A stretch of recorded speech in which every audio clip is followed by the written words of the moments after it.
আমি মোদী সরকারকে বলতে চাই, ভারতের সাম্প্রদায়িক মোদীকে বলতে চাই, বাংলাদেশকে যদি বন্ধু প্রতি মনে করেন, নেপাল ভুটান অন্য দেশকেও যদি বন্ধু প্রতি মনে করেন, তাহলে দ্রুত শেখ হাসিনাকে আপনার দেশ থেকে তাড়িয়ে দেন। বেগম খালেদা জিয়ার নেতৃত্বে সেই 15 বছর যাবৎ আন্দোলন সংগ্রাম করতে গিয়ে এই কোটা বিরোধী আন্দোলনের মধ্য দিয়ে শুধু আমাদের জাতির সন্তানকে হত্যা করা হয় নাই, গুম করা হয় নাই।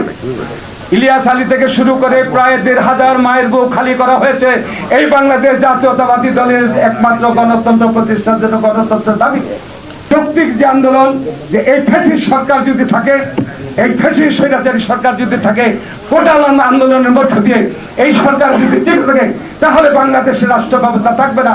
যেমন করে 60 লক্ষ নেতা কর্মীর বিরুদ্ধে মামলা দেওয়া হয়েছে, এবার আর শেখ হাসিনা থাকলে 60 লক্ষ নেতা কর্মী খুন করবে, গুম করবে, দেশের স্বাধীনতা ধ্বংস করে দেবে।